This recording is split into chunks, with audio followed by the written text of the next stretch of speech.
പ്രിയ പ്രേക്ഷകർക്ക് സീരിയൽ ന്യൂസിലേക്ക് സ്വാഗതം. കൂടുതൽ സീരിയൽ ന്യൂസുകൾ അതിവേഗം ലഭിക്കുന്നതിന് ഈ ചാനൽ സബ്സ്ക്രൈബ് ചെയ്യുക. ബെൽ ഐക്കൺ മറക്കാതെ ക്ലിക്ക് ചെയ്യുക.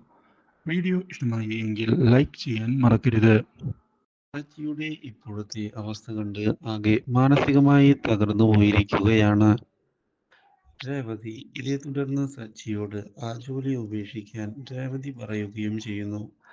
പക്ഷേ അതൊന്നും സാരമില്ല എന്നും തൽക്കാലത്തേക്ക് ഇങ്ങനെ തന്നെ കാര്യങ്ങൾ മുന്നോട്ട് പോകട്ടെ എന്നും വ്യക്തമാക്കുന്ന സച്ചി ഇതൊന്നും ആലോചിച്ച് നീ വിഷമിക്കേണ്ടതില്ല എന്ന് പറയുകയും ചെയ്തിരിക്കുകയാണ്.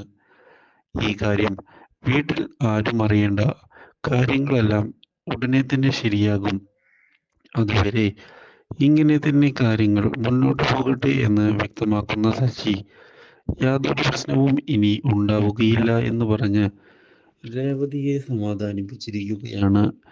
ഇതോടെ രേവതി ഇനി എന്ത് ചെയ്യും എന്ന ചോദ്യത്തിനു മുന്നിൽ പകച്ചു പോവുകയും ചെയ്യുന്നു.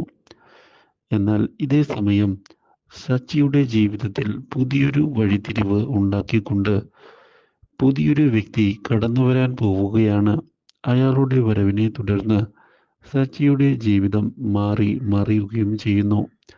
പക്ഷേ ഇതിനിടയിലാണ് സച്ചിയുടെ സഹോദരനെ വീട്ടിലേക്ക് കയറ്റുന്നതിനുള്ള തീരുമാനം എടുത്തുകൊണ്ട് സച്ചിയുടെ അച്ഛൻ ഒടുവിൽ മുന്നിലേക്ക് വരുന്നത്. Do like, share and subscribe.